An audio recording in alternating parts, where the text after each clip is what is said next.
Good evening, everyone.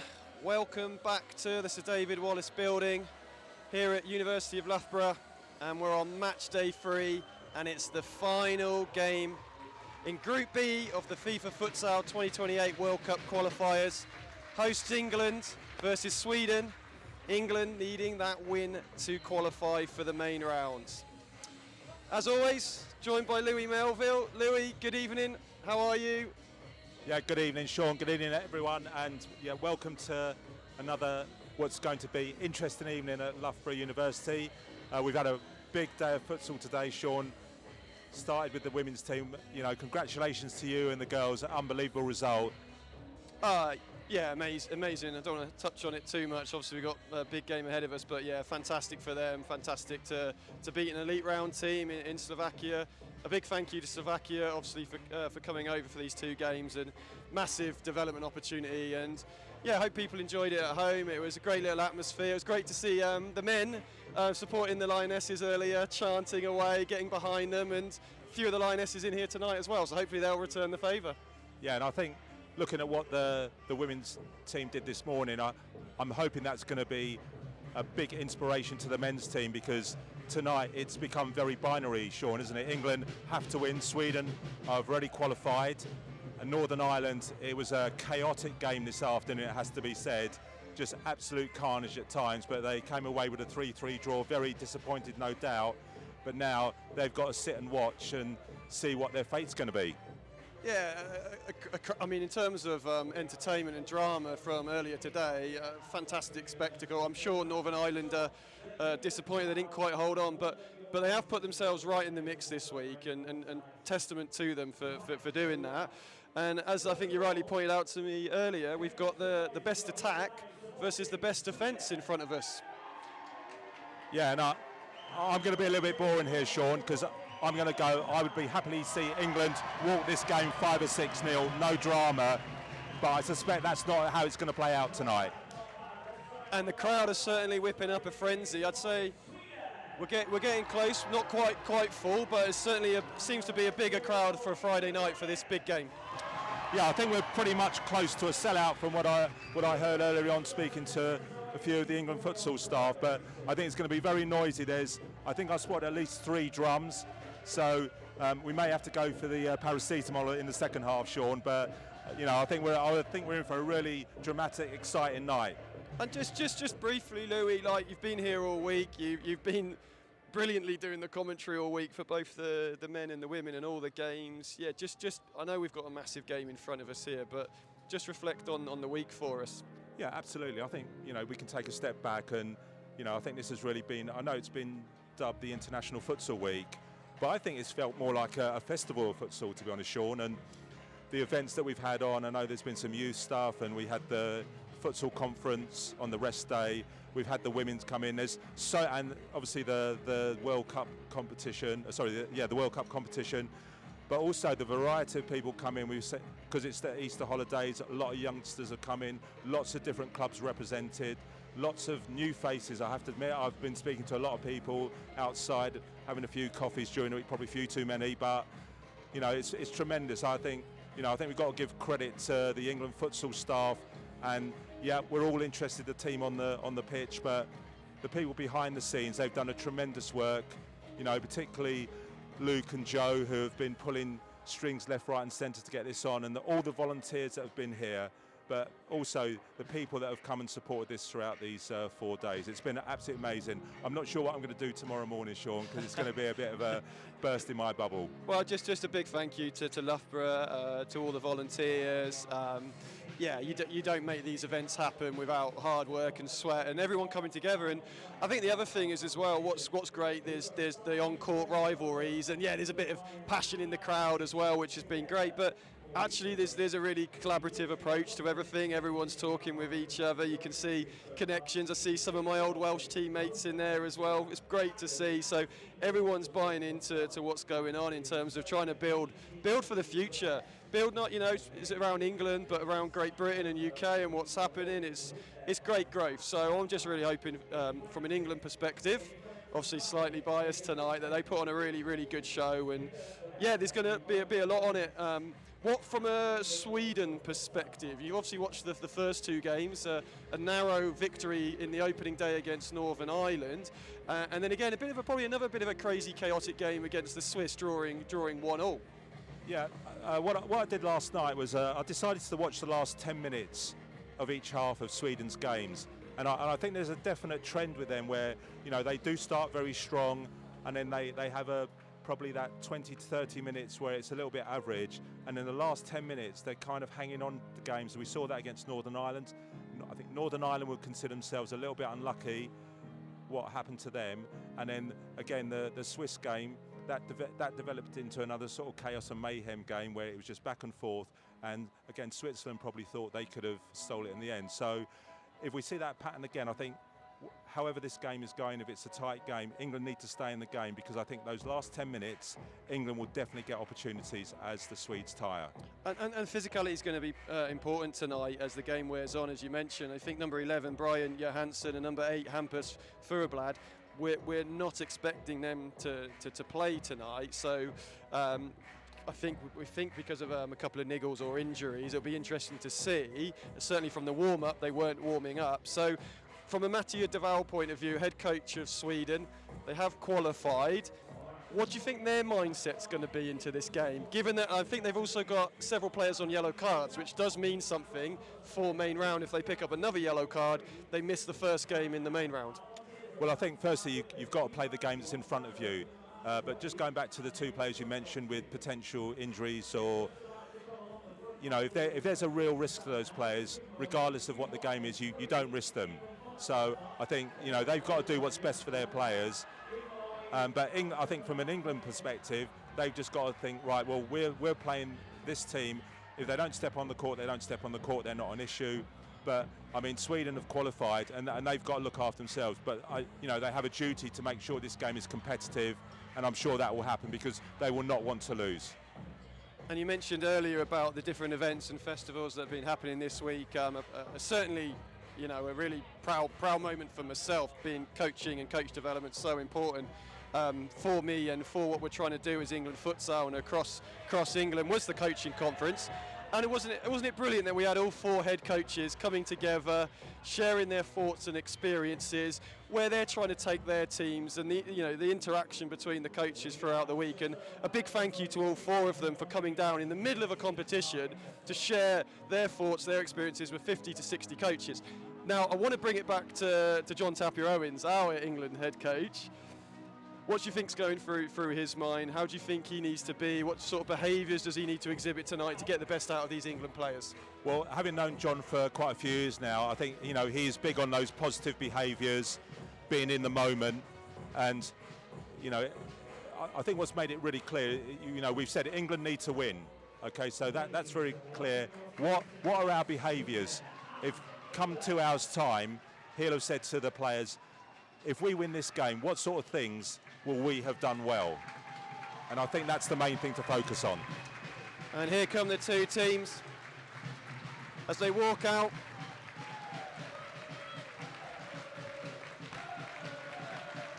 Atmosphere picking up nicely.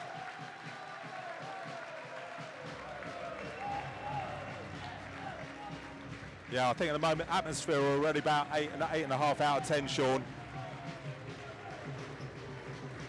Yeah, it's great to see the drums in tonight. Plenty of noise, plenty of atmosphere. And as you say, lots of families, lots of children enjoying the game as well.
There we have it, the national anthems.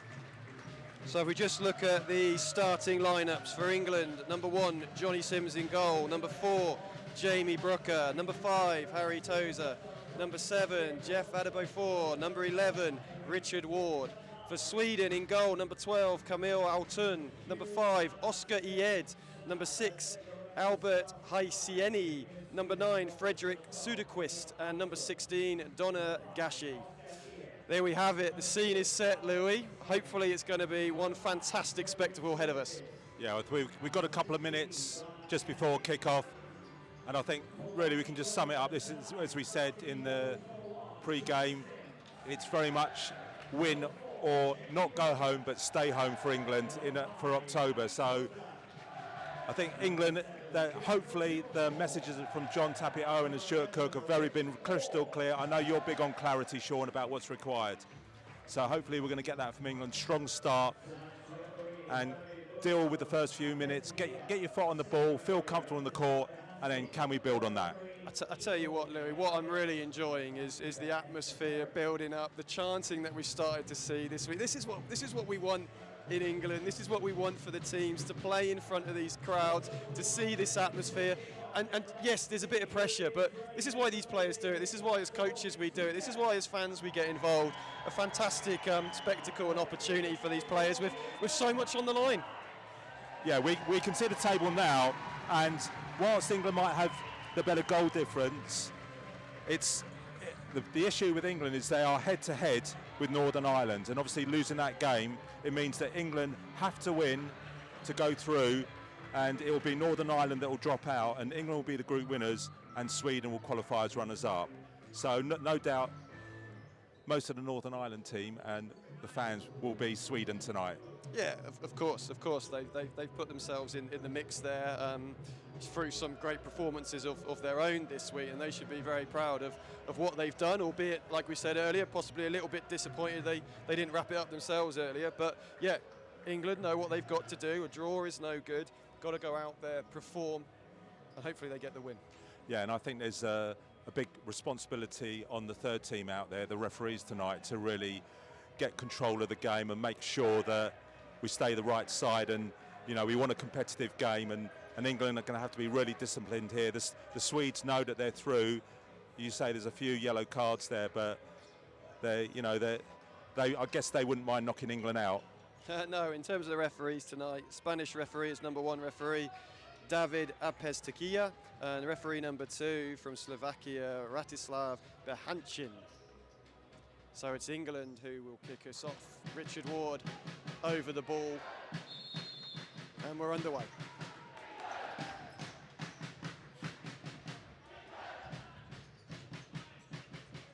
Ball played back to Johnny Sims going long into Richard Ward. Sweden starting with a pretty high press. England just dropping just in front of the halfway line. Haisieni plays it into Ied. And one of the traits that we've seen with the Swedish players, they are not afraid to play those parallel passes, those balls in behind all week. Sometimes they've risked a little bit of transition on it, and as we see there, if the gaps appear, England will need to watch that. Yeah, there's a good interception there, by the way, by Johnny Sim. He came out really brave, and a bit of damage there to the Swedish number 6, Albert Haisieni, and immediately the medical team are on. It was an awkward position for Johnny Sims, right on the edge of the D, risky using his hands. He's done well to fend that off. But I mean, that is something that the goalkeepers will practice, because those sort of high jeopardy balls right on the edge of the D, where can I have to start thinking about taking my arms out of the way and now use my body? What part of my body can I make sure the ball travels forward, not to the side or backwards? Yeah, we always talk about that sort of 6, 7, 8 metre, whether it's a long throw or a diagonal pass, it's a horrible sort of area between the back player that we term the fix and the goalkeeper trying to resolve those situations. But he did really well there. Haisieni's come off worse as a result of that.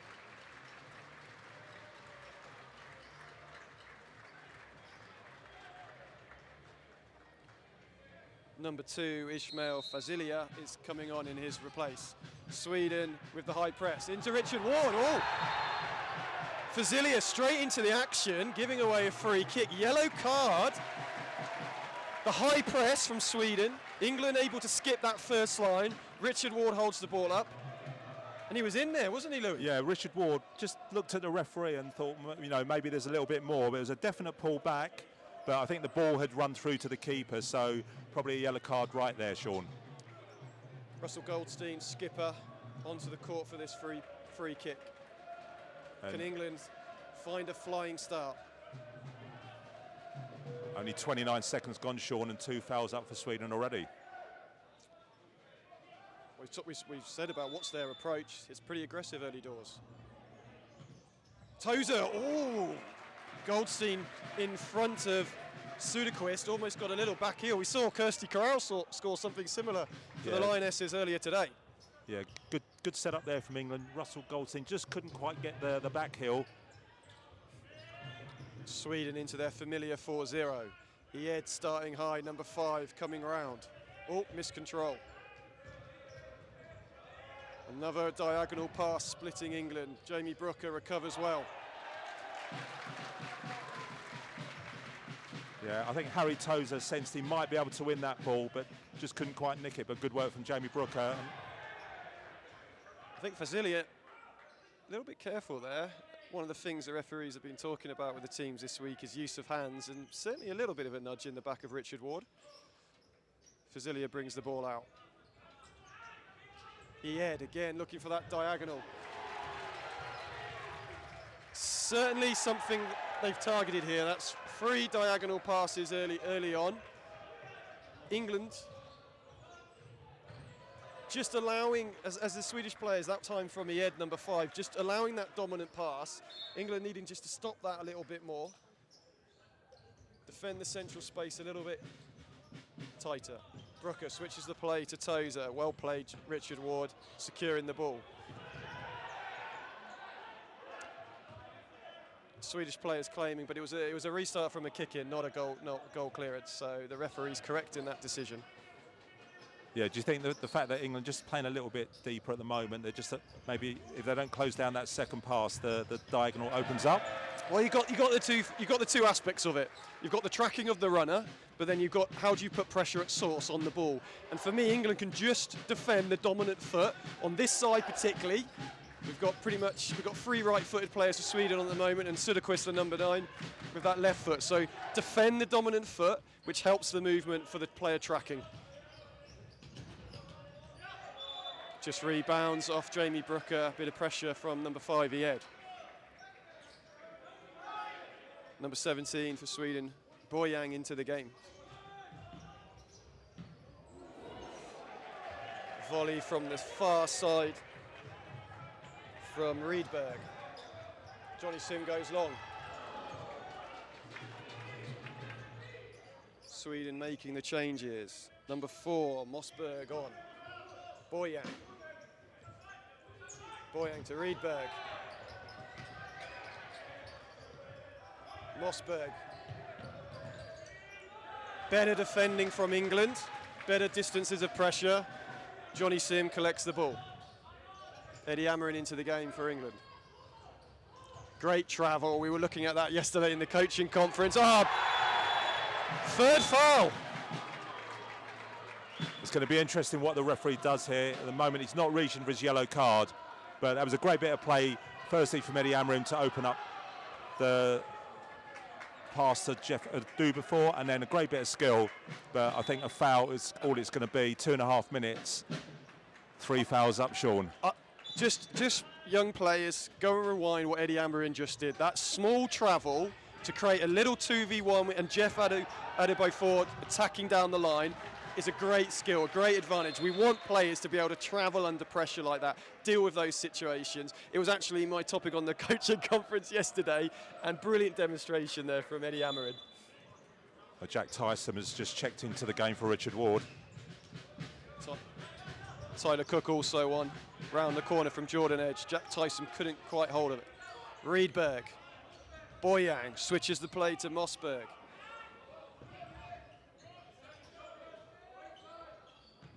Sweden trying to find rhythm, looking for those diagonals and parallel passes. England just need to watch those spaces in behind. I just noticed there with Jack Tyson, he could have had an exchange there, but he decided to follow Boyan all the way through. Is that because of the matchup there and the size? Yeah, it's also part of our principles and what we're looking to develop. So our half-court principles are different to our full-court principles when we're defending. But it's also we're trying to get tight to them, trying to be able to get pressure on the ball at source and giving the players the time to track those runners. You also saw him using a lot of hands there, which is going to be important to fend off the runner.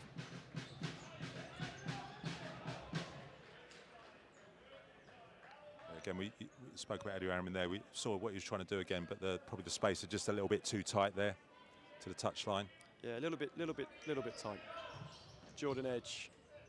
Tyson grabs hold of the ball. Good securing skills from Tyson.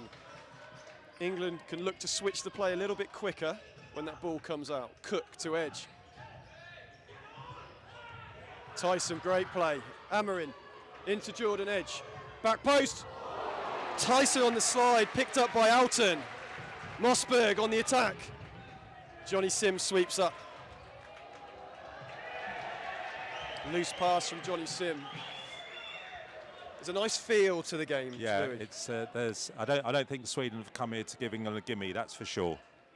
Yeah, they could have sat off themselves. They could have tried to mix up strategy, but they're keeping pretty true to game 1 and game 2. Sweden set piece. Round comes Söderqvist. Number 7, Smilovic with the shot deflected. Yeah, I noticed about Smilovic in the first 2 games when he's playing as a pivot, he does like to stay out wide, that sort of false pivot role and then sort of ghost in. They certainly have a style of playing with that false pivot and the 4-0. Eddie Amarin on the counter-attack.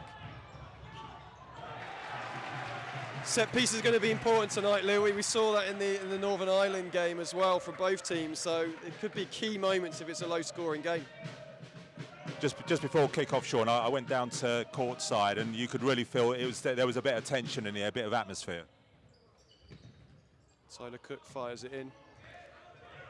Söderqvist making the clearance. Schuby, the skipper for Sweden, onto the court. Bit of a fascinating battle starting to emerge between Fazilia and Ward. This time the free kick going against the England pivot. Schuby versus Charlie Kuhn. Well defended, Charlie Kuhn getting his body across Schuby in the 1v1. Winning and dominating their 1v1 duels tonight is going to be really important for the England players. As Pal Freeman enters the game. Kuhn finding Richard Ward.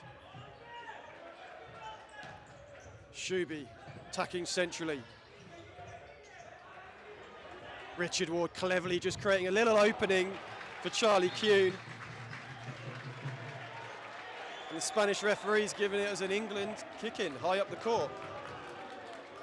Quite interesting there. Tyler Cook came on and because it's a set piece and a promising position, Harry Tozer comes on for him. Yeah, Harry Tozer, one of our most reliable shooters, certainly from distance as well. Scored some cracking goals. The one against Sweden away last year as part of his hat-trick. Ball fired in.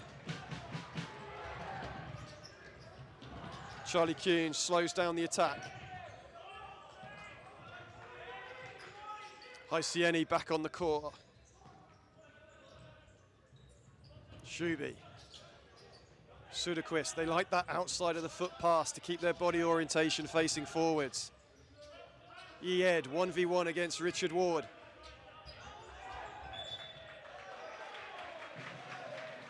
Yeah, good work there from Richard Ward. He just stuck to his task.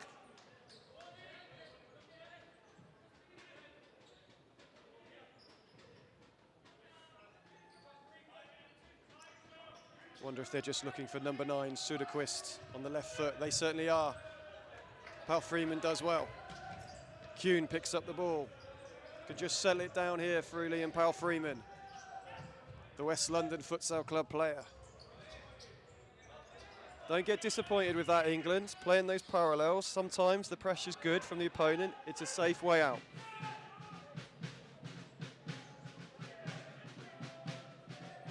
It looks like England are still quite happy to sit on the just slightly above the halfway line and not risk too much in terms of the pressing at the moment, and pick those moments when to press it.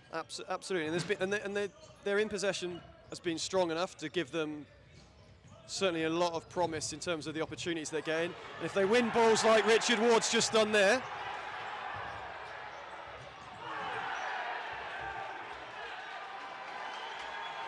you want them to be simmering, but we don't need to boil over. It's a nice level for England at the moment. Yeah, but I think also what that did, Sean, was that little tanglement there. It got the level of the energy up as well, and we need that from the crowd for England. Söderqvist. Ied. Little step on the ball. Lovely little feint, stop touch on the ball and just changed his direction. Johnny Sim with the safe parry.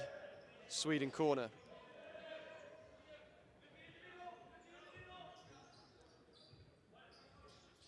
Ied waiting on the edge of the box. Not great contact, but sometimes those are often the worst to deal with. Yeah, we've seen a few times this week where the strike has been great and it's caught players out, and then suddenly there's been a touch and it's ended up in a goal. Shuby from range. High and wide over Johnny Sim's crossbar.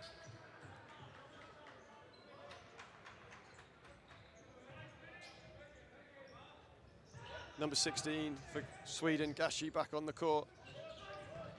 Jack Tyson looking to spin the play as Sweden press into the space behind. Just a few set pieces mounting up and going to have to defend resolute here, England. Yeah, they just pushed up the court a little bit higher there, Sweden, trying to force pressure, and it's resulted in a corner, unfortunately, for England. Jake Barnes into the action, the Manchester man for the first time this evening. Gashi comes round, good block from Jordan Edge. And it's really interesting, those sort of blocks really give energy to the bench, don't they? And it suddenly gets them up, and that transfers to the crowd and then lifts the team. Absolutely, absolutely. You need your teammates on the bench supporting that. Ied, Söderqvist. High Siene. Gashi able to bring the ball forward. Little block, little heels from Ied to try and open up a little gap. England defended that well. Certainly reduced the risk in terms of those diagonals. Johnny Sim in behind, great pass to Jake Barnes. Yeah, I think Jake just had a quick look across the court there to see where the support was, and I think decided just to go for it.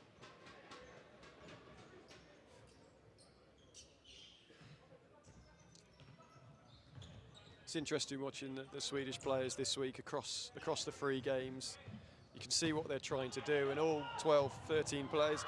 And that's one example, looking for that diagonal pass. And number 15, Rydberg with the finish to make it England 0, Sweden 1.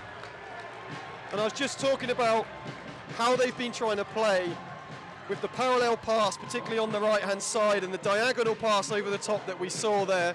And this time, it comes off. Yeah, he just got the back of Jake Barnes there. It was a well-weighted pass. He still had a lot of work to do from it, but a really excellent finish there from the Swedish number 15, Rydberg.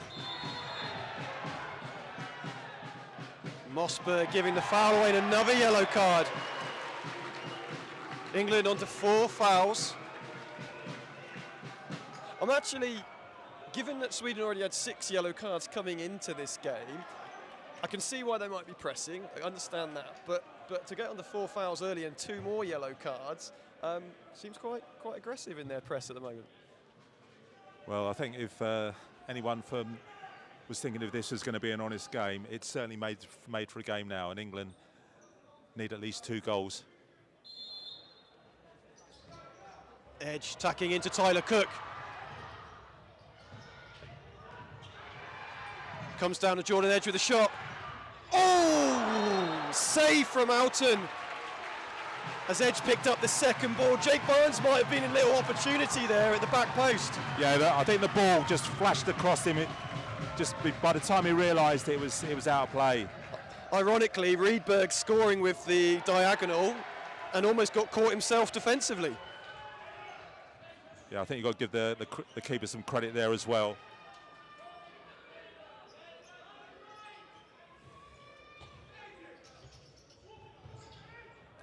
There's that aerial pass from Riedberg.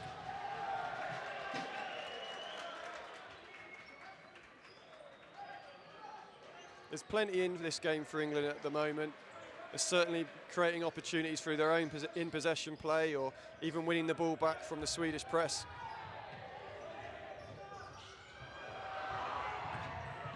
Alton picks it up, quick throw.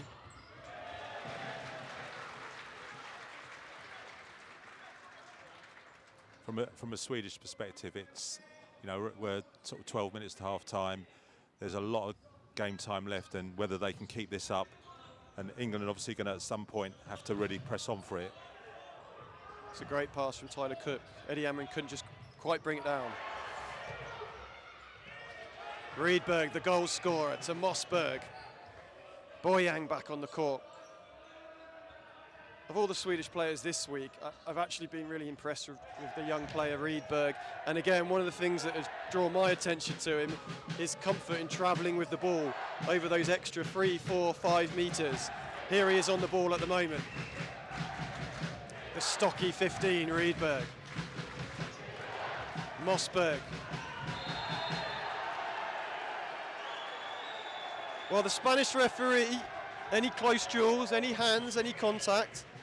Third yellow. I think he's about to brandish the yellow card. Yeah, the card was out there. Certainly was out. And England onto 2 fouls themselves.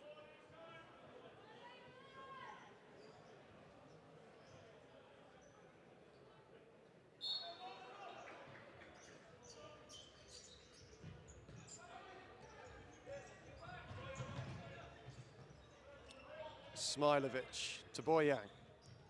Riedberg once again. Smilovic.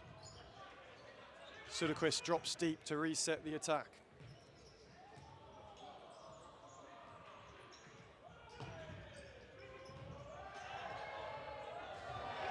Very comfortable playing that longer pass. Very comfortable to put pressure on the backs of England. If it goes out, they can go and put their defensive press on. They're not worried at all. Yeah, as you mentioned, it's a bit of a low risk.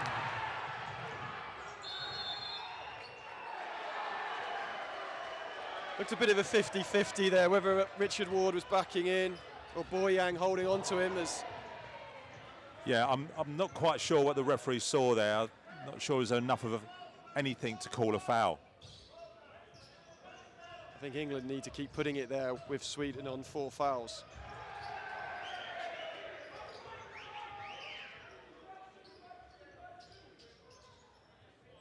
Ed back on the court again.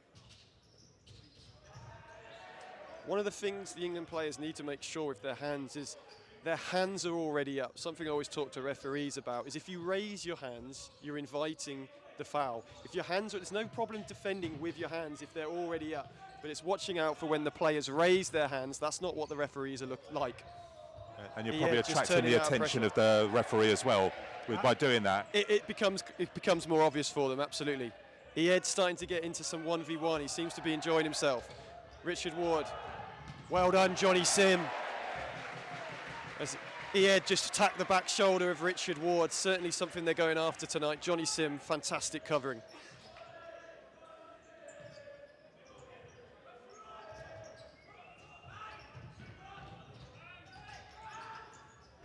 Suderquist. Great save, Johnny Sim. Yeah, very, very futsal-like technique there. He realised there's no point trying to catch that, just deflect it and get it out dangerous way. And I think, Sean, England have just got to weather this period of pressure now. Yeah, it's a challenge. It's about getting tight, but also being able to track and cover those spaces. And you can see, as they played the parallel, it was a tough task for England to chase. Well defended. Ball drops back to the Swedish keeper, Alton.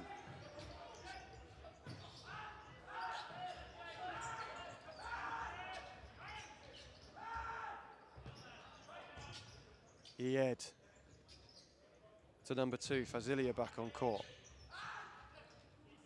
Ed again. See that parallel again. Yeah, Fazilia really caught that. Good save from Sim. Suderquist with the volley. Johnny Sim collects. Sweden just starting to get a little bit of a foothold in the game here.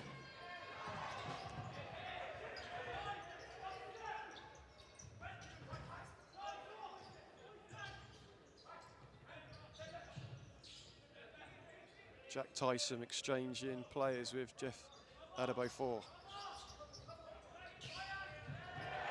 Well done, Jamie Brooker. Back on the court, Eddie Amarin.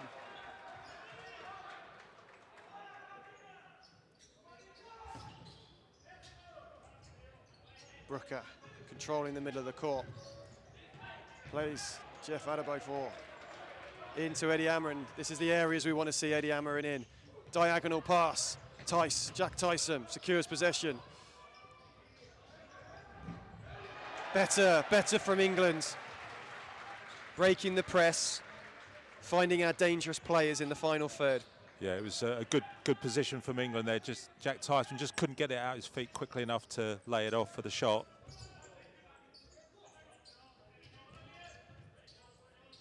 Haisieni to Mossberg. Shuby.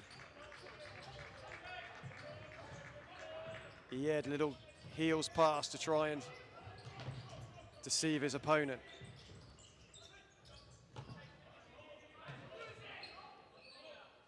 England just need to disrupt the rhythm a little bit of the Swedish players here. The length of their possessions are just starting to increase, and you always feel the fatigue a little bit more when you're out of possession and in possession. Well, yeah, as you say, chasing the ball and time out for England. No surprise, probably, in terms of John Tapia-Owens just thinking, OK, maybe coming up over the last few minutes with the coaching team, a little bit of a strategy to just start to disrupt the in-possession of Sweden. Yeah, and I think it just stops their flow, and hopefully that minute timeout and correct a couple of things and they can get themselves back in the game. But that is also just taking that time out, Sean, just totally disrupts them. And, you know, they clearly want to keep playing and playing. And they seem to have got their crowd on their side now because the Olays are starting, and they're probably getting a little bit ahead of themselves, but England need to react to that on the court, don't they? Yeah, you can see that the crowds just for the first time probably just quietened a little bit. As I suppose, like you said earlier, you have those defensive tackles or those blocks, it brings the crowd in, but as those Swedish possessions just increased, it just quietened that. So England need to disrupt, get the crowd back into it, need to start to get hold of a foothold of the game in possession again. A long way to go in the game, obviously, Sean. The table as it stands, Sweden on top with 7 points, Northern Ireland currently in the second qualifying place on 4 points, and England in third on 3. So long way to go, but England with a bit of work to do to get themselves back in the game.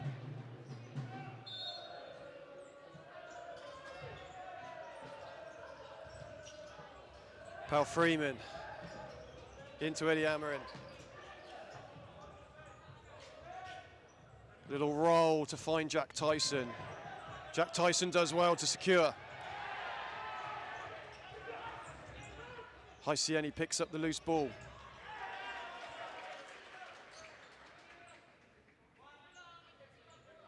A lot of responsibility on the pivots tonight to secure that first phase of play.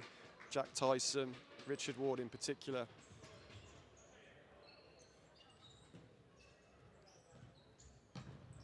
Shuby, the skipper for Sweden, on the ball. Again, just for young players watching the game, one of the things that you could see with the Swedish players, they all use the outside of the foot to play that pass, so it allows their body orientation to face forwards to attack that space. And you're asking your direct opponent, your defender, to turn 180 degrees. If they open up their hips and use the instep or the side of their foot, they also have to turn more with their body. So it's just little techniques that you see in these tight spaces. Charlie Kuhn doing the same thing there. Eddie Amarin escapes Mossberg. Pal Freeman back to Kuhn.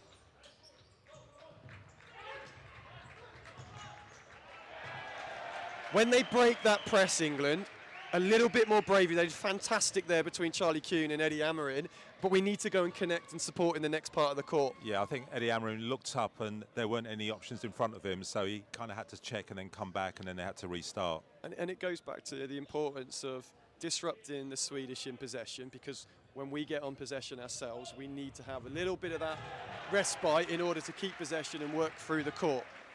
And here's a player that can certainly do that, back on the court, number 12, Tyler Cook of Bolton Futsal Club. Need to be active there, England. You could hear John Tapierone shouting, make sure you're active on those set pieces. They can't switch off, and it's not a physical thing, it's the mental side of the game. You think you've got a respite with a set piece, but it's dangerous plays. Well, I think there's something like between sort of 120 and 150 restarts in the game, and I guess that's opportunities for you to switch off. Alton bringing the ball out, the Swedish goalkeeper. Into the goal scorer, Riedberg. Haisieni waits, trying to engage and entice an England defender.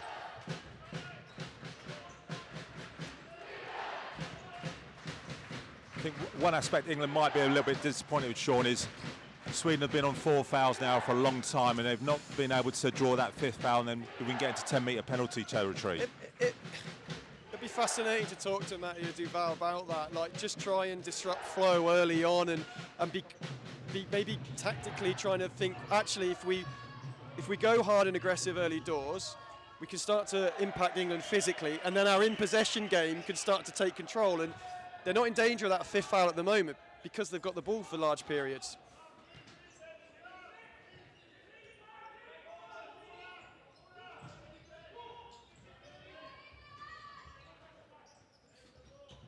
England possibly a metre or so slightly deeper, just protecting that space. Again, we've always said, like, got to stay in the game. It's a long game ahead of them. Kuhn, clever little back heel, releases pressure. Go and attack the space, Charlie. Does that create a problem then, when you are dropping off, you don't want to be too aggressive, but you start to drop, and then suddenly you realise, well, we're in our own half as our first line press. And you don't want to be giving free shots away or pot shots from 15 metres or so. So yeah, finding the balance in the game is tricky. Gashi, he head back on the court. He's been looking to play some 1v1s himself. The left-footed Söderqvist. Yeah, you can hear the instructions from John Tapio on the other side. Hold.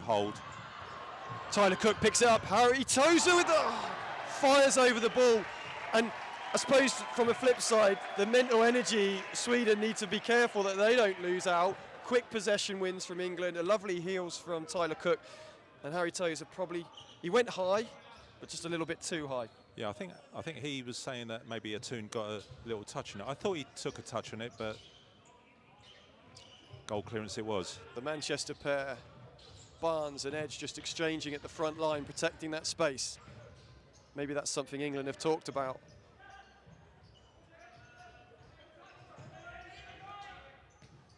Boyang into Yed. Yed looking to turn. Jordan Edge stays with him.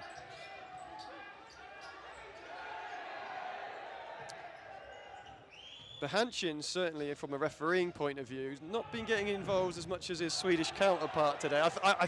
I want to say, I think possibly 5 out of the 6 fouls have been given by the Spanish referee. I think you're right. Opportunity here, Tyler Cook 1v1.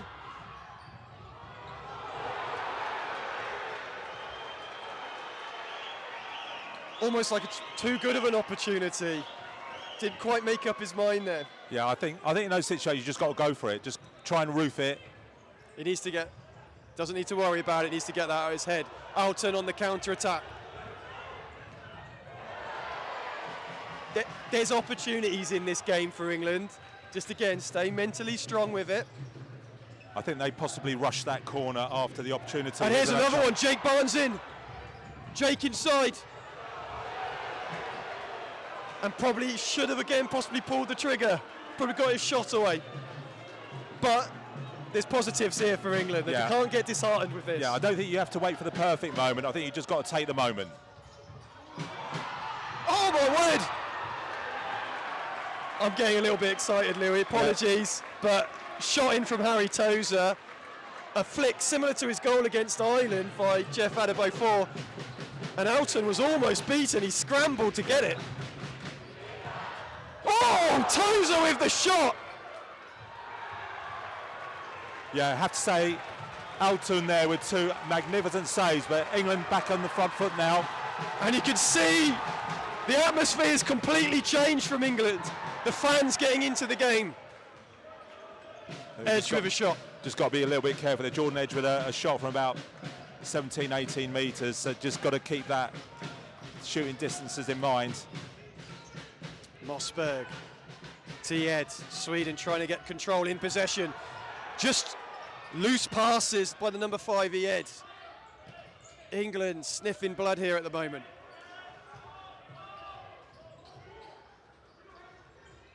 Mossberg back on the ball, Boyang. Sweden just a little bit deeper now with their possession. I mean, there's less than 2 minutes to go. This would be a great time for England to get themselves back on level terms with Sweden going into the half-time break. We mentioned at the start, Sweden without 2 players in their 14 tonight, so they do only have 12 players, 2 less players than England. This physicality may just test them as the half wears on as we go into the second half. Yeah, and I suspect Sweden have done the same thing that England did to just try and kill the momentum, England's momentum, give them a bit of a breather, a reset, and then can they try and get in over these last 106 seconds. But I mean, that was so encouraging, Sean, in those last couple of minutes. The chances, you know, it has to be said, Atun there, he's kept them in the game. That was too unbelievable, especially the first save where he's had to reach behind him, probably didn't quite know where the ball was, clawed it off the line, and then the second save was just equally as good. Yeah, that will certainly give the England players plenty of belief, confidence as they go into this last 1 minute 46 in the first half here. And just going to try and get the match status up in a second.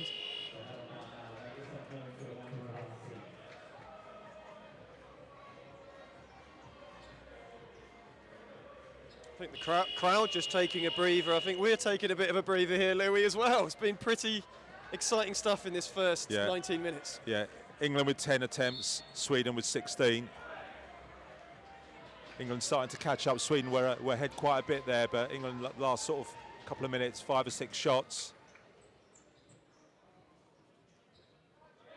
England had a bit of a breather. They can really go at this for the last 1 minute 46 seconds, Sean. Yeah, I don't think they'll change much. I think Mathieu Duval probably just reinforcing, again, probably some of the mental side of the game management. Making sure the players are sticking to their game plan. They don't, from their point of view, they don't want to see any momentum gain from an England perspective just before half time.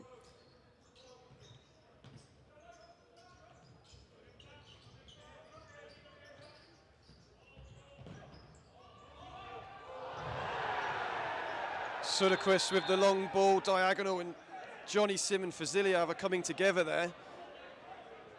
Both players are down, and the medical staff come onto the court. Yeah, I think both players were committed to going for the ball. We spoke about that 6 metre area. It was, I mean, a pretty good pass from Söderqvist. It was a dangerous place. I think it was a genuine attempt by Johnny Sim to go for the ball, but it just started to dip a little bit late. And absolutely, the Swedish players, I think, were asking for a little bit more, but Johnny Sim every right to contest the ball. There was a coming together. Faziliev got there with his head first, but we've seen many coming togethers over these games. Certainly the levels of physicality have been pretty high across the week. Yeah, and this means that Jack Walsh will have to probably come on for 15, 20 seconds. Unlike football, the goalkeepers, if they have to receive treatment, they have to come off. Well, Faziliev has come off. And you're right, Jack Walsh is coming on.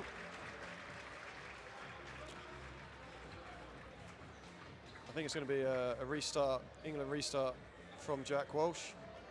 Yeah, and I think Johnny Sim putting his bib on, he may sit out the rest of this half as we're only 71 seconds left to half time. Jack Walsh goes long. Jack Tyson and Haisieni battling for the ball.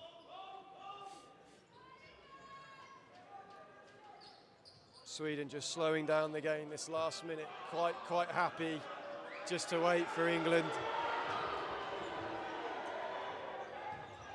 England now a little bit higher up with their press, exchanging on that first line.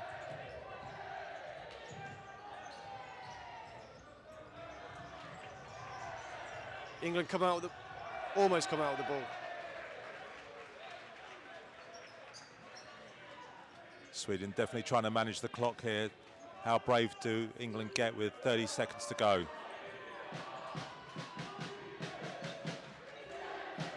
Haisieni not interested at all, just running down the clock. Sudequist attacks Pal Freeman. Probably should have carried on going himself though. He didn't need to try and look for the diagonal. He had the advantage. Brooker to Pal Freeman. Brooker finds Tyson in a really good position. Tyson with a shot. Again, just an opportunity. It's good work from Jack Tyson, but getting that second runner around him, maybe the first runner clearing the space and getting the second runner certainly allows them to get more options. Yeah, you just need that commitment from the player to just go beyond him and then be that option. It's great play, the passing, great play from England, great securing. Just getting a little bit that second play around the ball, and certainly second half that will be important for England. So half time here, England 0, Sweden 1. The goal scored by number 15, Gustav Rydberg. So not much changes. Obviously England now need 2 goals to go through, but the task is still the same. We've got 20 minutes. There's enough in this game for England. They start strong in the second half. The crowd behind them. Do you think it's going to have to be a case for England of, at some point they're going to have to just push up the court a bit higher, and because the clock will eventually become a bit of an enemy? Yeah, of course. You can't. That little middle period, sort of between 10 and 15 minutes, where the Swedish were dominating possession, we can't have too many of those in the second half. I don't think it will be all-out press. They're not going to panic. There's enough in the game. They're winning the balls back. They are creating moments. Probably just once the ball goes forward into the pivot, how they connect, how they support that next phase of the game. But there's certainly enough in this game for England at the moment. And maybe just varying that defensive line for the first 5-10 minutes, seeing if they can get back into the game.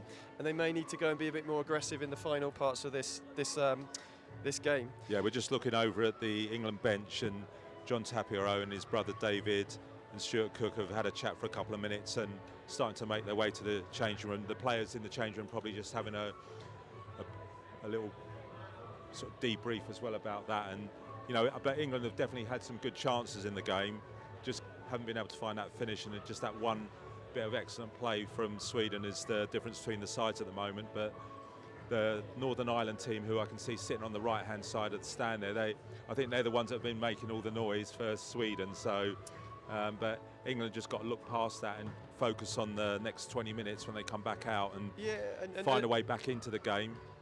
And as much as we can talk about the tactical, the strategy, you've got 20 minutes to get yourself into a main round.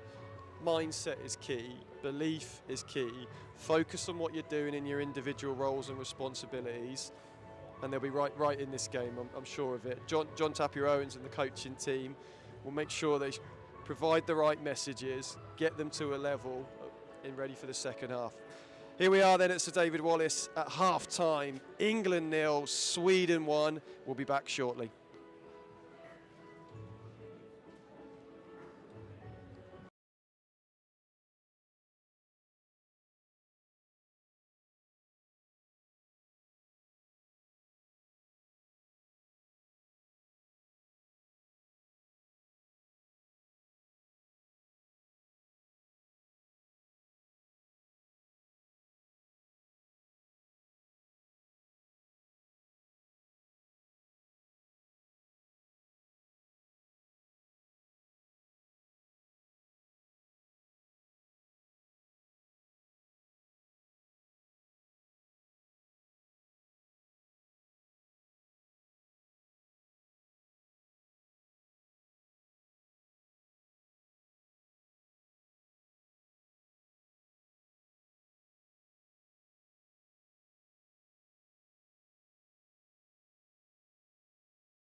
again.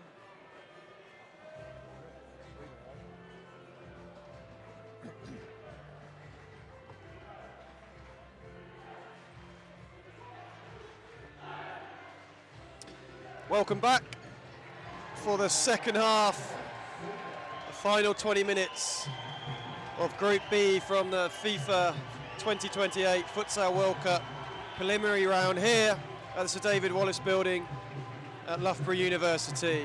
So the situation is, Louis, England needing 2 in this second half as the Swedish players return on court. Yeah, we noticed, Sean, during the break, England came back just after about 10 minutes. They've been out on the court there for 3 or 4 minutes now. The Swedes just coming back into the hall. So hopefully the England head coach, John Tappy-Owen, has got those messages across really quickly, clearly. The players clearly wanted to come out early, get out on the court rather than sit in the change room. So as you say, England have 20 minutes to keep their next round's hopes alive, being in that draw in June to play the next round of the competition, October, November, December and February, March next year. And just looking, England have made a change in goal, so on comes Jack Walsh, a big half for the Maidenhead player. The same outfield players, Jeff Adebayor, Richard Ward, Jamie Brooker, Harry Tozer to start the second half for England. Well, they say, Sean, big games, big players show up, and it's certainly England's time for the big players to show up.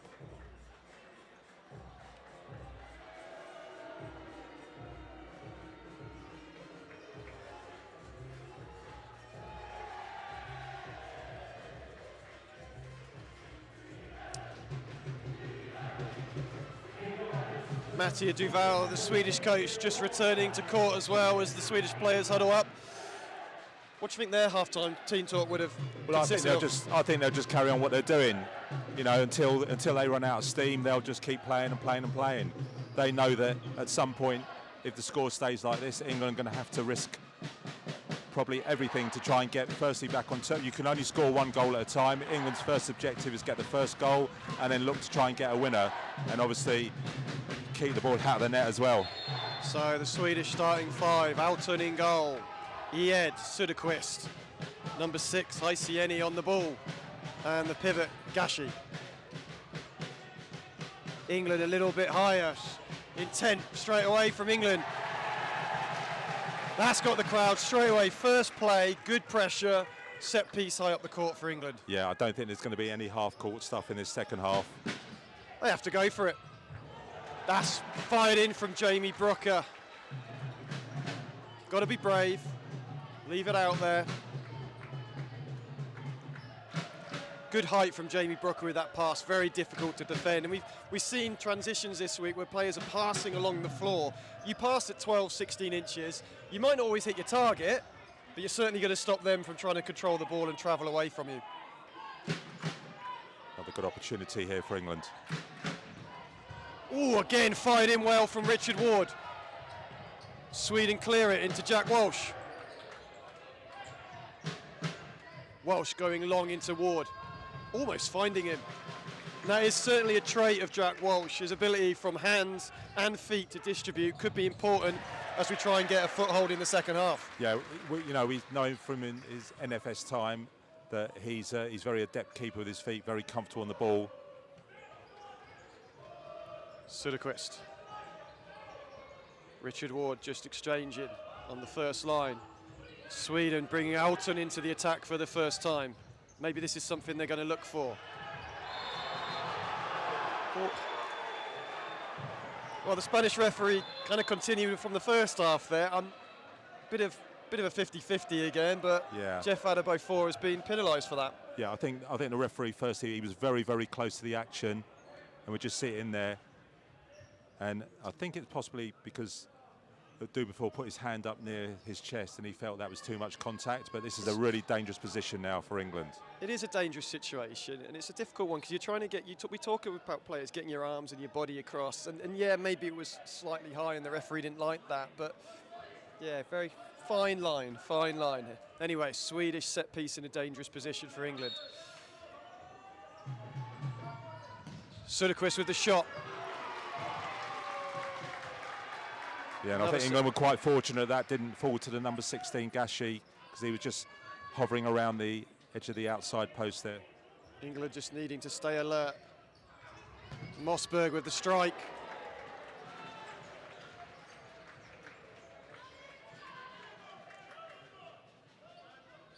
Sweden continuing to play a high press. Opportunity to attack the space in behind. Don't mind that. Again, things not to get disappointed about. It's going to ask questions of the Swedish defenders. You're asking the pivot to recover 30 metres. Things like that. Good play from England. It will ask defensive questions the longer the game goes on. England, a little bit higher. Well defended. Don't let Sweden get into that rhythm. Good pressure early on from England. Yeah, I think obviously for Sweden it's a dangerous game. If they start dropping off, I think they'll keep some pressure on England or as much as they can. Brooker finds Adebo 4. Jamie Brooker in the Richard Ward. Good hold-up play.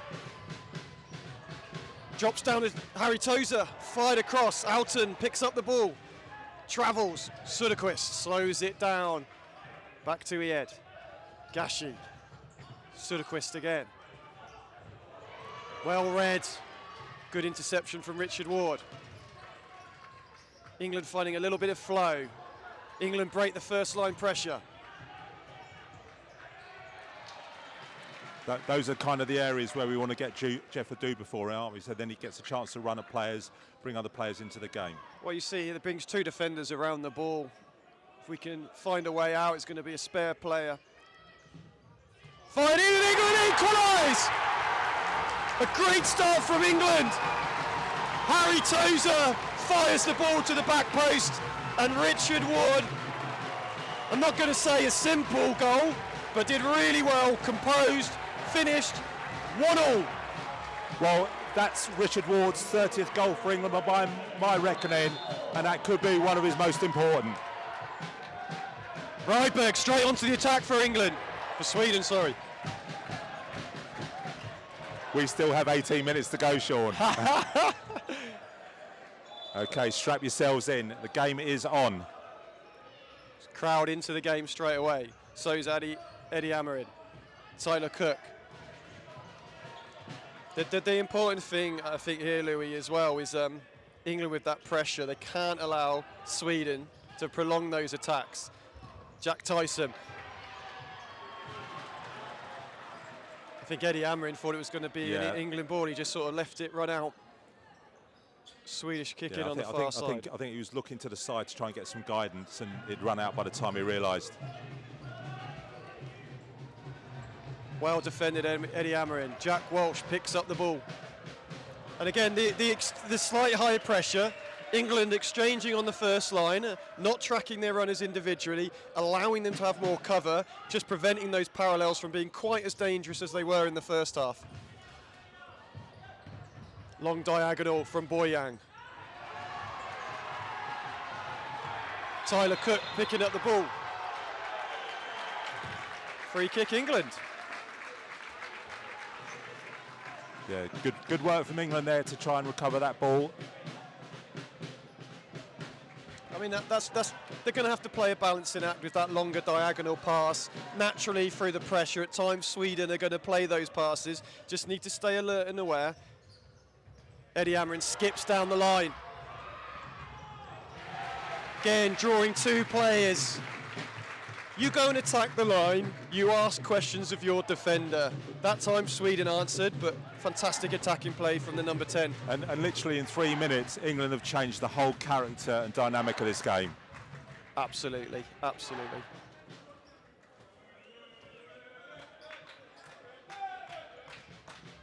Cook. England bringing Jack Walsh into the game. We saw this with the Lionesses. Alicia Grimond finding Emma Tuna, Helvetia teammate, with the overload from the goalkeeper. Maybe England are looking for that as they start this second half well. Cook finds Tyson. Tyson rolls. Yeah, good work there from Tyson. I think he was trying to find Tyler Cook, but realised, so he took the shot. Back into Jack Walsh from Eddie Amarin. Well, what was great there, great pass from Tyler Cook into Jack Tyson. And because they were a lot closer and a lot connected, you had the first and the second runner. Jack Tyson had 3 options. Do I set Tyler Cook? Do I turn myself? Do I wait for the second runner? Asking questions of the Swedish defence. Yeah, I was talking to a coach this afternoon, and he made that exact point. He says, I prefer closer connections, then we can speed things up, and there's not so much distance for players to make up. Sweden also bringing their keeper into the game. Could be a tactical battle between the 2 goalkeepers.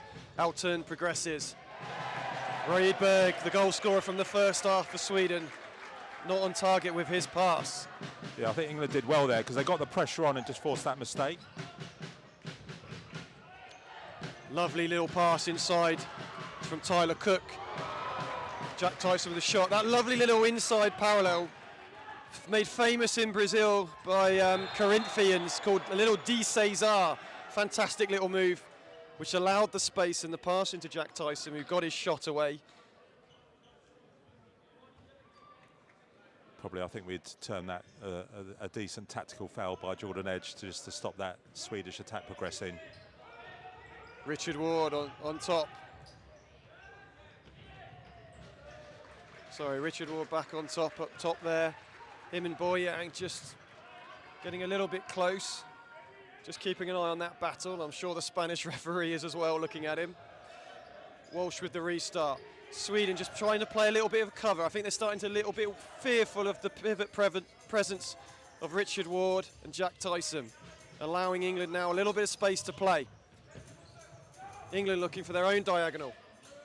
Yeah, it was good work by Richard Ward there. He brought his opponent in to allow Jordan Edge to make that run beyond. Sweden going long, securing possession.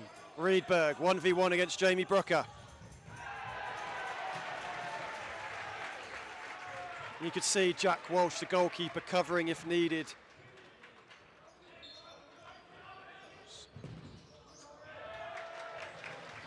I think another aspect to maybe consider, Sean, is with England playing at this pace, it also has a physical toll on the opponents. And as this game starts to go into the last sort of 5-6 minutes, that's where they may get some advantages too as well.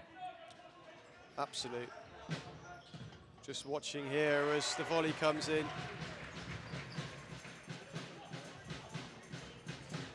Jack Walsh going long. You've only got 4 seconds on your restarts for your goalkeepers. So he was just going safe because of the referee might time him out. England giving away another free kick. Rydberg just flicking the ball over Adebofor and bringing him down.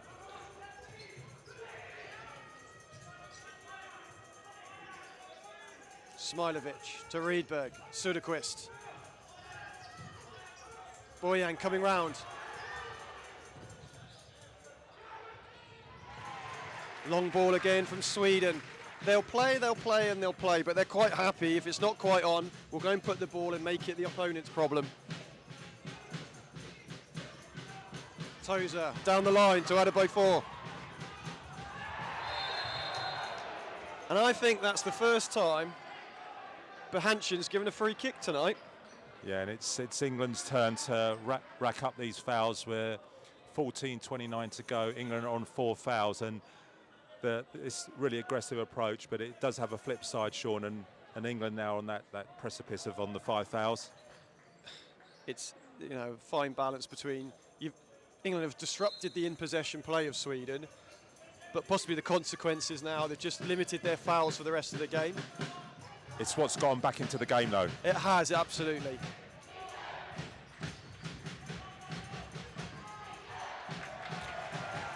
Another disrupting defensive play from England there, regaining possession. Yeah, that's great pressure from England. The press came, and eventually they just had to dump the ball. Jack Walsh goes long. Fazilia gets a little touch on his head, goes back to Oughton. Shuby, the skipper. Fazilia, Söderqvist, just going to play again. Quite happy just to flip the ball down the line, maybe get a set piece, maybe put England under pressure as they'll try to do now. England playing without a forward, without a pivot player, going into that kind of 4-0 formation. Tozer to Brooker. Brooker finds Jake Barnes. And it's going to get a little cagey. You can see both teams trying to play, but the pressure's so high, they don't want to take any risks. It's going to go a little bit longer at times.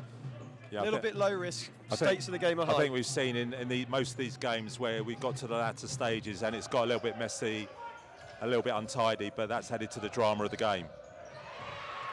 Tozer strong in the 1v1 duel against Shuby.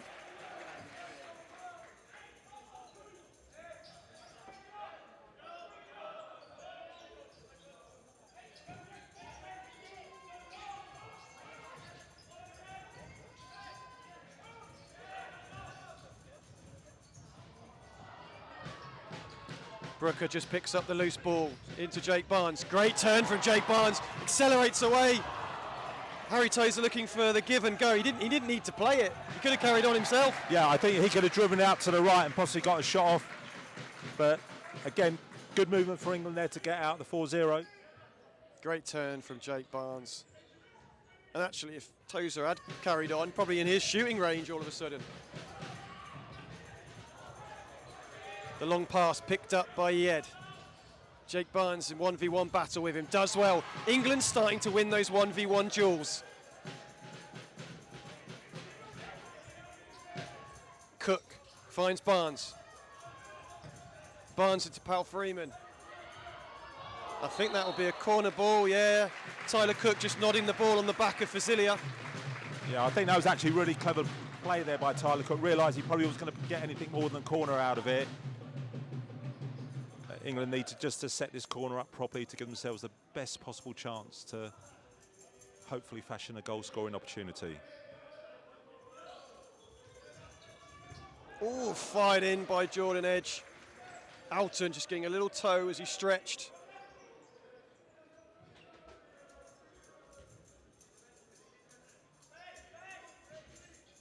Pal Freeman back on to Edge. Tyler Cook steps inside, finds Jordan Edge. Edge going longer again, stretching the Swedish defence. Yeah, you could see what he was trying to do there, just a little bit too much on it, but a great idea from Jordan Edge.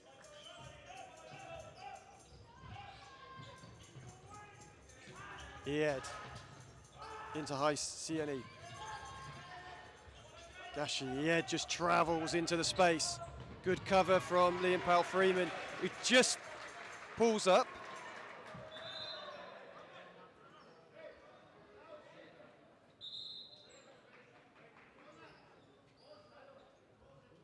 Seems to be in a little bit of pain, Liam Pal Freeman. I don't think there was any, no, there was no contact.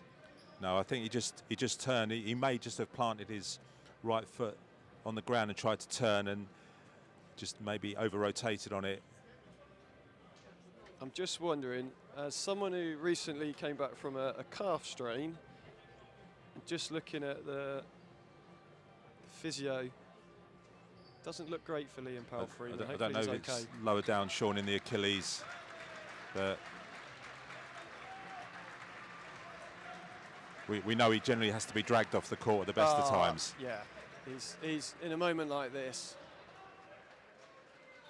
They're lifting him to his feet. Let's see how if he can walk off.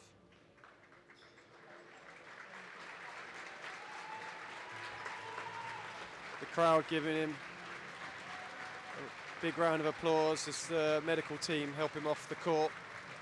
It's actually, just looking across there, all the Northern Ireland squad are up applauding Liam Palfman off the court. Yeah, that's really good. Like you got club teammates. Yes, we've got rivalries, but yeah, no one wants to see a player of his quality as well. You want on the court. You want to see the best players in these moments. Be interesting to see if that's it for Liam, or if he'll be back on court in a bit. Anyway, back to the game. Sweden set piece. Alton advances with the ball. Just looking for the pocket there. You could see just Ied dropping short between the two defensive lines for England and picking up the ball, turning, but an easy shot. England just little lacks of concentration. Great opportunity for That's a massive Sudakvist. let-off. That is a massive let-off. He'll be really disappointed with that, but he's central, not much pressure on him, and he just skied it. England long. I think Tyler Cook might be in here. Little flick. Alton gathers the ball.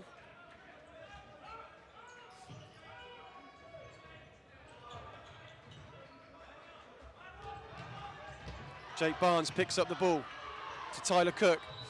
Just needed to take a little bit more care there. Just keeping an eye on Liam Palfreman. He seems to be up on his feet now. Hopefully his race isn't run yet. Well, one of the big moments is if we do need to use the attacking fly, and he's a key member of that setup. Ied switches the play. Mossberg back on the court. Haisieni switches the play.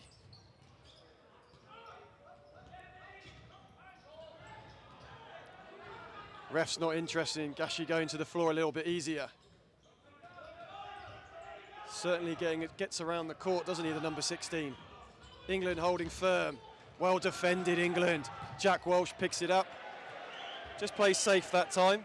Yeah, I think he got caught in no man's land there. Rather than risk a pass, he just decided again just to dump it. And it means that Sweden then have to restart in their own third. Absolutely, they don't need to get frustrated by that. Charlie Kuhn back on the court, as is the skipper, Russ Goldstein. And this time, it's the Eds and Sweden who just lump it up long and out of play. The quality of those longer passes has certainly dipped as well. We saw the couple of times where they dropped it on a pinpoint accuracy around 6-7 meters. That's certainly not the case in this second half. Goldstein, great stop turn from Charlie Kuhn. Opens up space for Eddie Amarin. He's asking players to leave him alone. Let him play 1v1. Kuhn turns with the heels. Picks up. Nice little combination between the two Genesis players. Yeah, maybe if just Russell Goldstein had held his position there, that might have just dropped onto his foot. Boyang to Ied. The diagonal pass.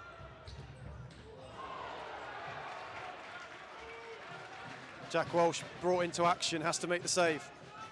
But that was great work by Jack also to keep it going out for the corner. Good battle between Boyang and Jack Tyson. Does really well there to give England the court. Into Goldstein. Just need to get, here we go, Eddie Amarin just a little bit higher. He doesn't want to engage him. Smilovic, can they get Amarin on the ball here? Now he's a bit higher, he's happy to try and press. There's certainly an opportunity there. Can they get England's number 10 just 5-10 metres forward? Because Smilovic did not want to engage him. There's probably been a message there, 1v1. We don't want to get done by the England number 10. Great throw into Tyson. Can he win something for the team? He's done really well there. Yeah, you just mentioned about Eddie Amarim there. It was just interesting. He just dropped back and tried to create that space in behind him because I think Boyang was a little bit too high up the court and he almost pulled it off. Ball just moving off the line. Harry Tozer just having to adjust. And one of the things about the 1v1 play, if the attacker can bring that first touch forwards, it really sets the tone for the situation. The defender often having to back off or pause or wait, or if they do go and dive in, can get skipped past, as we've seen Amarin do on many occasions this week. Well, we're 9:13 to go. We're definitely getting into the business end of the game now, Sean. The clock is going to be England's enemy. Fazilia just stepping onto the loose pass. Sweden drop it back to Alton. Keeper can't be used again until an opponent touches the ball. Well done, Jack Walsh, just sweeping up. So yeah, you just saw the goalkeeper Alton bring the ball out. He can only use the goalie once in a phase as he comes forward and strikes. Unless it's touched an opponent, or as he is now, in the attacking half. Richard Ward with a speculative effort. So just watch that out in terms of later in the game. The keeper can only be used once until it's touched an opponent, or the goalkeeper advances into the opponent's half. Sudakvist skips past Tozer.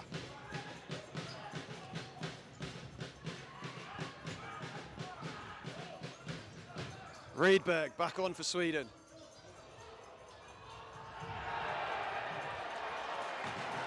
Rydberg certainly not happy with the Spanish official on that one. Felt he was tugged back by Jamie Brooker. I thought he was going to call it, but he had a good look and told him to get up. He said there was nothing there. 100% a foul. Bit of a push. I'm not sure if it was Rydberg or Söderqvist, but certainly between the two of them, brought Richard Ward down. Good distribution again. It's been a bit of a theme of the second half through Jack Walsh. Yeah, and England a free kick in a dangerous situation. It was definitely Rydberg, and no eyes on the ball. He just cleaned out Richard Ward. And just England just need to take a bit of care setting this free kick up, make sure everyone knows their role. Get the timing right.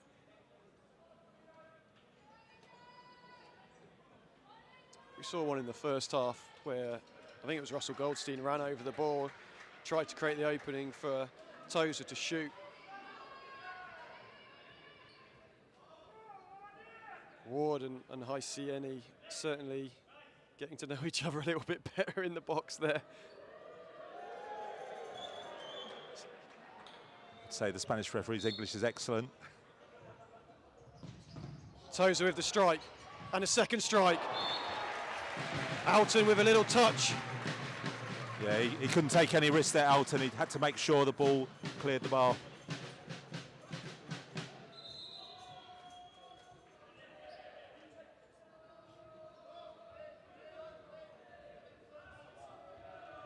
I think Harry Tozer wanted the corner from the other side, didn't he? But they're going to have to set up on this side. Just noticed Mathieu Duval's holding the timeout card for Sweden as well, so I just wonder if he's going to look to change things up in a minute or give his team a little respite. And England have managed to keep the intensity up, Sean. They've managed to keep it on 4 fouls as well. Spoke about that the other day, how often that happens. You might get to 4 or even 5, and those other fouls sometimes just don't materialise through the nature of the game. Harry Tozer picks up the loose ball. Tozer finds Brooker. Brooker back to Jack Walsh. Walsh advance.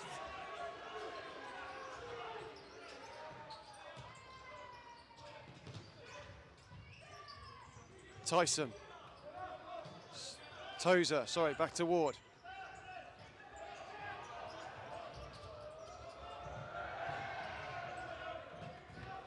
Brooker going long and off Rydberg's shoulder. Yeah, Richard Ward used his body really well there just to knock him off balance, and it clipped his shoulder, and England get another great opportunity for a set piece. As Walsh brings the ball forward for England, just need to find an opportunity for him either to maybe get a strike off or an England player into that pocket, into the middle, to affect the Swedish players. It was a vital block for Sweden there. Great strike by Jeff Aduda for loads of power. I think it was on target. Yeah, England have been no nonsense with their set pieces tonight, really trying to put pressure on the Swedish goal.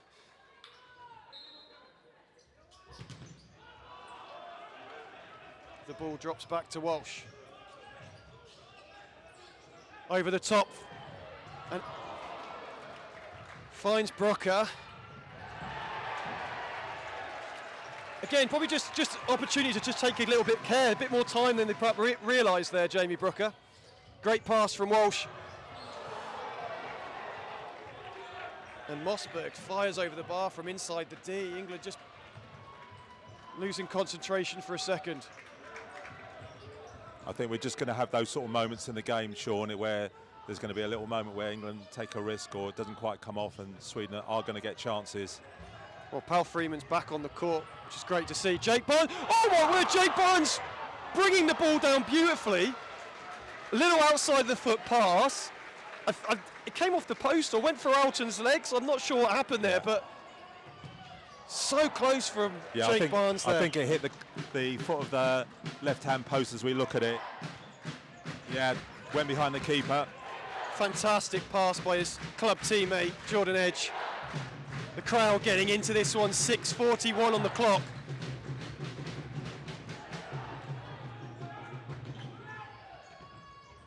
Haisieni to Rydberg, Smailovic. Söderqvist finds the diagonal and gets the return pass. Sudequist shoots low. And Jack Walsh makes the save. As much as in the first half, Sweden were finding those aerial passes in behind, England have had that a few times themselves the second half. England switching to a 4-0.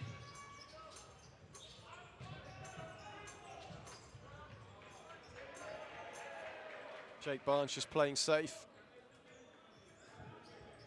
Yeah, he just didn't have too many options there, did he? Everything just got compressed. Now you could see also as he received the ball, all his weight and body weight distribution was going backwards, so he had no chance to attack the pass as Sweden fire it in through Boyang. Jordan Edge into the pocket to Liam Powell-Freeman. Just wanting Jake Barnes to push on there and maybe go and attack the shoulder of his opponent.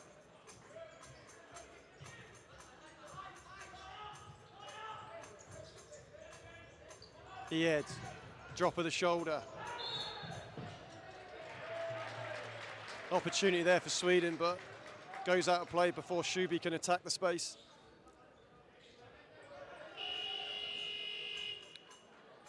Timeout, England.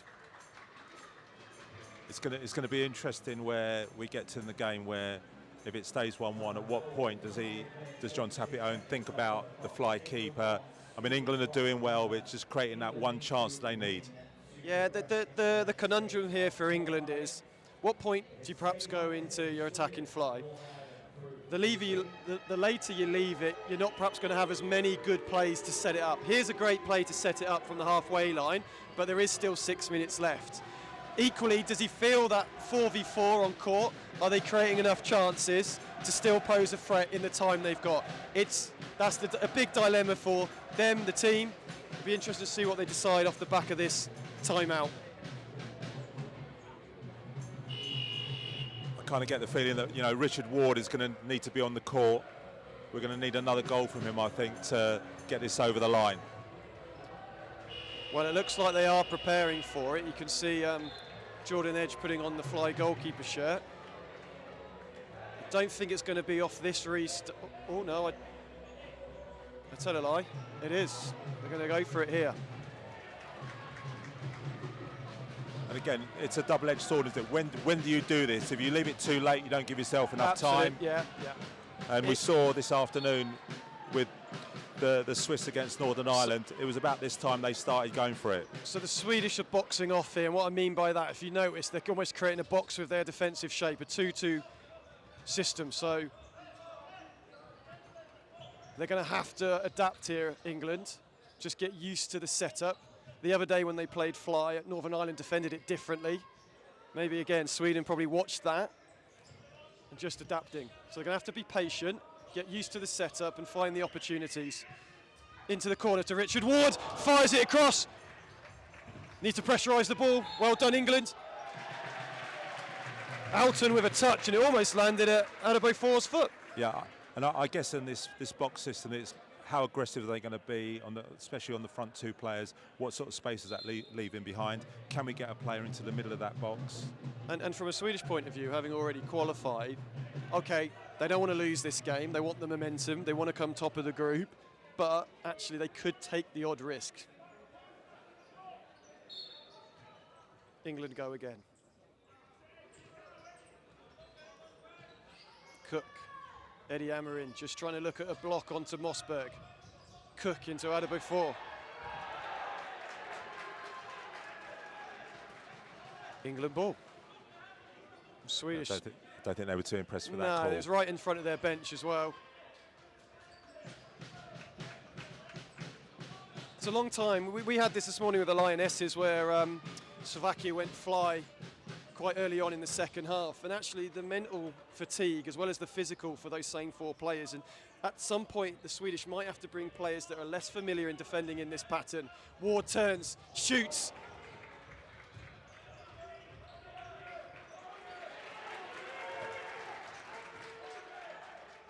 Alton makes the save.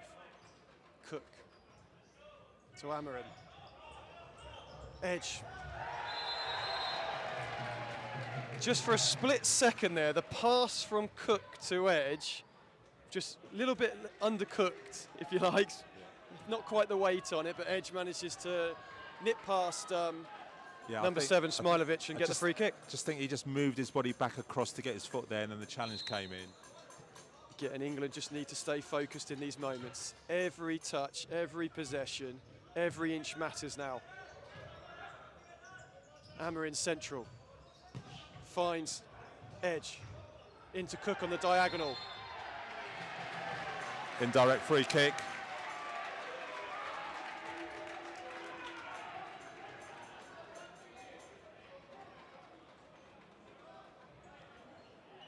So I think Jack Walsh just coming on because England have got a set piece and probably just going to look to create an opening for the shot.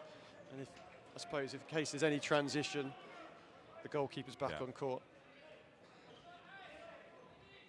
Yeah, it's in such a good position. You don't really want to just hand this back to the fly keeper and start playing passes. And again, we look at the clock. There's still a lot of time here.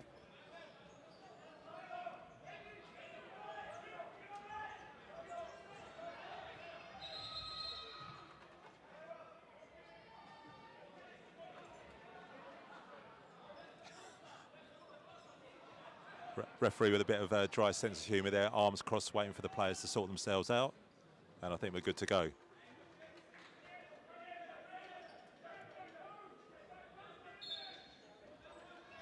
Tyler Cook over the ball. Fires it in. Ball comes back to him. Another shot from Tozer.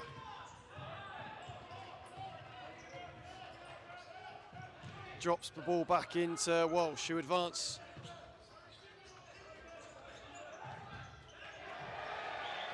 Just looking for an option there. You could see nothing emerged. So he just played the ball safely out of play. Yeah, I'm just not sure whether Jack was hearing a couple of different instructions coming out from the bench, miscommunicated, and the ball unfortunately was given away. 4 minutes to go. Ed plays the ball across court to Riedberg. Manages to jump through. Important save. Gashi with the toe poke. Jack Walsh matches it. Yeah, England just cannot afford to concede any goal now. It'd become a really steep mountain for them to climb with under 4 minutes to go.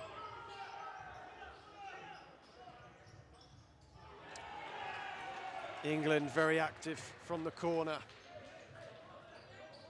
I've just had to change hands on my microphone, Sean, because I realised I'm gripping it so hard. I don't want to break it. It is tense. It is tense. Sweden back on the ball. Riedberg. Slightly light pass cross court. Oh. England almost getting caught inside their own D. Walsh onto the ball. Just goes long. Stuart Cook there on the side telling him just get up the court, and Jack Walsh will deliver it.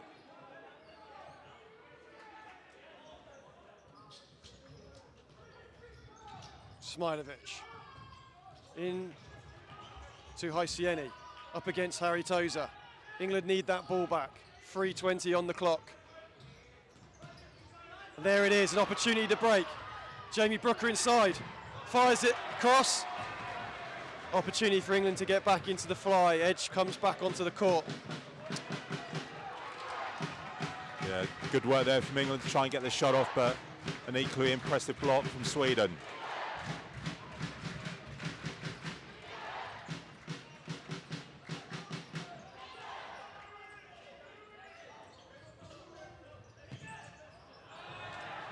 That diagonal certainly opened up as they switched the play, but just twice, just a little bit too much on the pass, sort of almost at chest height, and not much Cook could do about that one.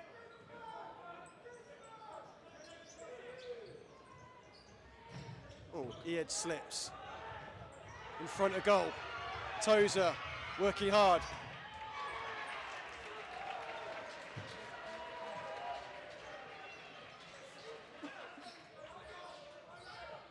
England have just got to find it.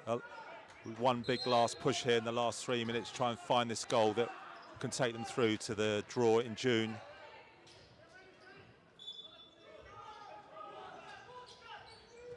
Riedberg fires it down the line. Jack Walsh Almost hits us with the ball there. Yeah. Good clearing up though, good covering skills. Tozer presses hard.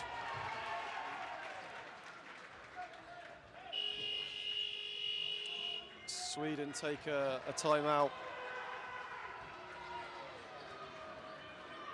Looking at how they can probably break down the England high. It's such an aggressive press, it has to be. England naturally going to leave some spaces back there. Yeah, and it's only going to get much more intense, and they're going to have to take more risks. The jeopardy level goes up.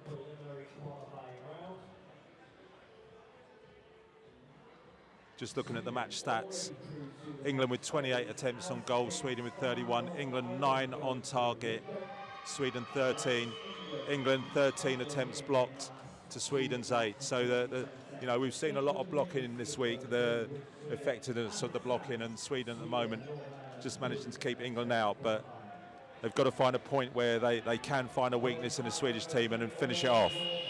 And I think it is a bit of a skill. I think, you know, one of the things John Tapir-Owens always talks about with the players is small actions, large body surfaces. So you don't get those horrible deflections off calves or off knees or anything. When you start moving too quickly, that's when you get those scrappy goals. But the Swedish players making small adjustments, keeping a strong body shape. And if you notice, every time there's a block, it goes back towards England's goal. It doesn't fly necessarily out for a corner all the time.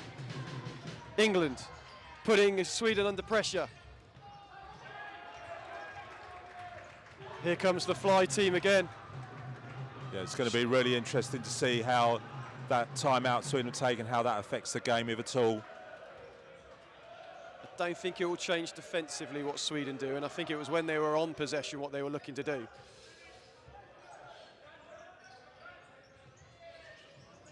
Hammering into Jeff. Jeff Brother by 4. Jeff, a fantastic turn there. Great bit of footwork there from Jeff Adu before as England come again. That middle just opened up. Maybe that's what they're looking to target as Sweden continue in that 2-2 box shape.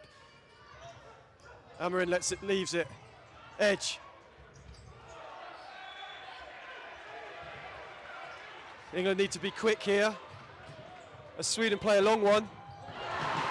Russell Goldstein called into defensive duties, scrambles back, heads the ball clear. Yeah, That's what it's going to be like though. It's going to get a bit crazy now. Yeah, you've got to say England got that goalkeeper exchange horribly wrong, but fair play to Russell Goldstein in his 63rd cap, getting back to make that incredible clearance. Well, Jordan Edge was on the floor and had to run a long way to go and make that change. Strong block by Jamie Brooker, I think hit him in the ear. That's what it's going to need. It's going to need everything on the line for England now in these last 2 minutes. 123 seconds to go.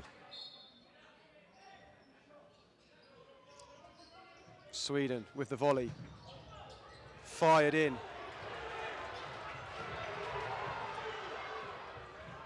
Walsh goes long. Picked up by Sweden. Oh, just drops down to the Swedish players. Rydberg, pass 1. Walsh coming out to cover. England need to go and win the ball back. And they do now. The crowd urging Walsh to go longer.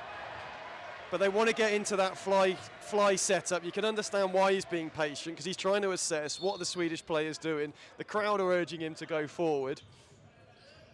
Alton goes long this time. Cook picks it up. Barnes needs to get it out of chaos. They do a little bit. Sweden have got opportunity to break here. Great defending from Adabo 4. Amarin drops it into Walsh. Walsh goes long. Now they've got an opportunity. Minute 9 on the clock. The tension in here is at unbelievable levels. My heart rate's going. I don't know what the players are feeling like. Incredible ending to the game. Come on, England. Amarin to Cook. Cook fires it in. Felt it got a deflection. Swedish kicking. Yeah, I suspect the Swedish team will take as much time as they can on the restarts now and try and take the sting out of the game. Yeah, they're not going to want to rush this. They want to get this right. They're going to look to play long, probably use Alton here, kill the clock. Alton's going to probably go long. Going to try and bounce out as they do here. Rieberg's through, fires it in. Still got to do your defending, England.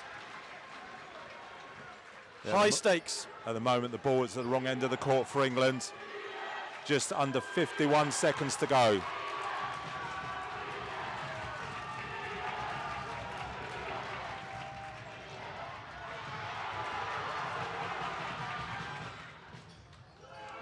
The ball rolls out.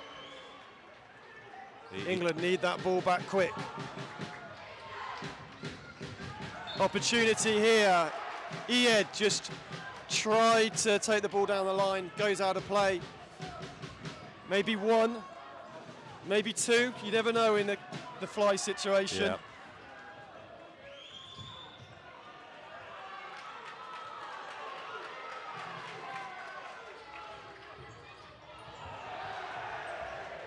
England didn't quite set up. Sweden lucky with that one.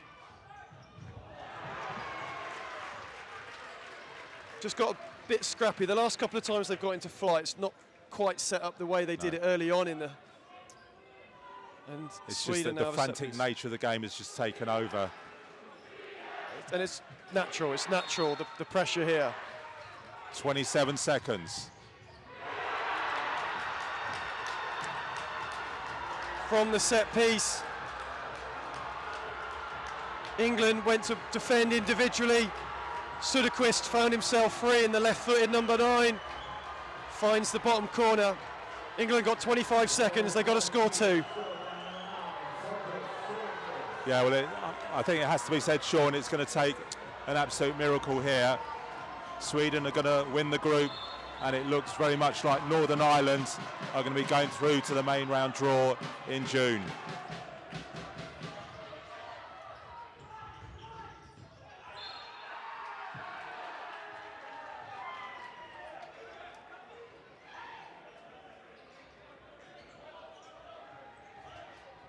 Mossberg opens up to Alton, just going to play the ball into Söderqvist. Barnes defends well. Söderqvist manages to hold on to it somehow.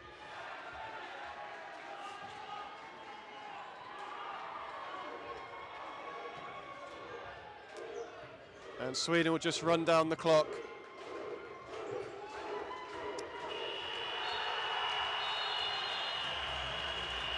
And there you have it. Sweden have snatched the result and the win in the final minute. England threw everything at them second half. A really strong performance second half. Defensively, much more aggressive. Controlled large parts of the game. But that's futsal. It's cruel. Yeah, fine margins.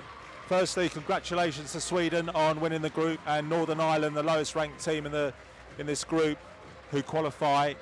But for England, it's disappointment, and no doubt there'll be time to reflect on the matches and what was positive and what the improvement needs to be. But I think you're right, Sean. England gave it a really good go, hit the post, a couple of brilliant saves and some really vital blocks from the Swedes. But ultimately, it's going to be disappointment for England.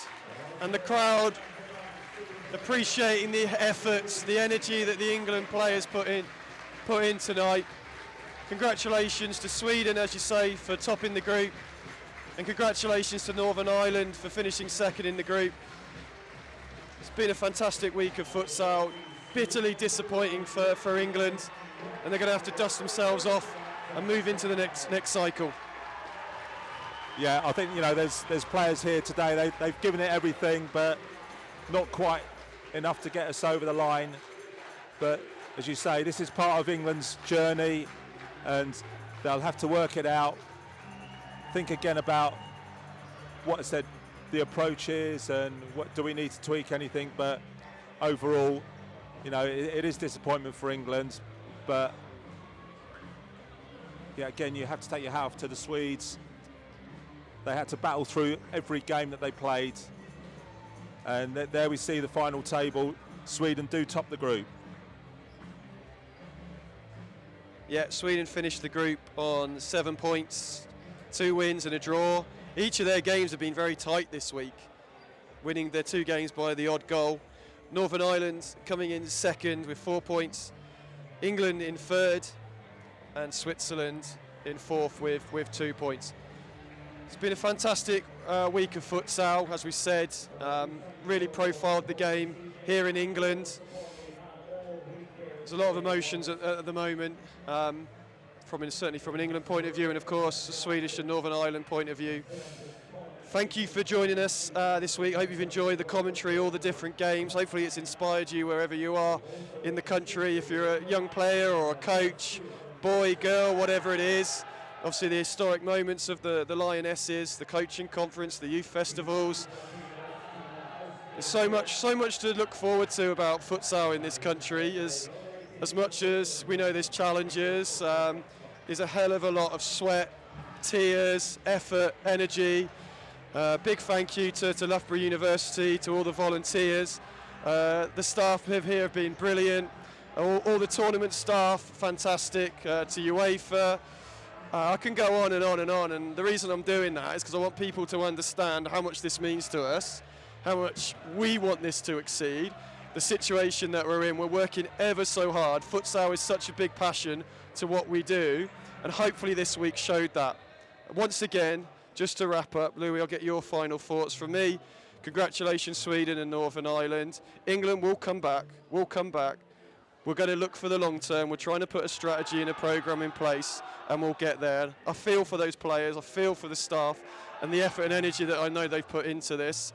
But sometimes these heartaches are there for a reason, and they'll make us stronger. Louis, wrap us up, please. Yeah, I think firstly, Sean, you as head of performance, congratulations to you, what you've helped to put on this week. I know you've been running here, there and everywhere, and you've come and fulfilled commentary duties as well. So huge thanks to you for you and your time, and you've been really generous with that. And it can't be difficult, it can't be easy when you're commentating your own team as well. But I think you've done a sterling job this week. So thank you very much on behalf of the futsal community. And I think what you said has really summed it up. That although this week has been about the England teams, it's much bigger than that. What the piece of work that's being done, the community here. There's so many people around the country. Every night going out delivering sessions, small sessions, big clubs, just starting off. Coaches just discovering the game and trying to work it out. Coaches have been in there a long time, trying to still figure it out as well, Sean. But what we do know, this is a fantastic sport. It deserves this sort of coverage and much more. And I think everyone's trying to work towards that. So I think on that note, big thank you to everyone who's watched and got in touch via the internet and streaming and stuff like that. And it's been a magnificent week. It's been a privilege to be here, be part of this. Big thank you to the camera crew behind us. They've been absolutely brilliant, and hopefully we'll be able to do this again very soon. Thank you, everyone. Hope you've enjoyed it, and have a good night. Take care.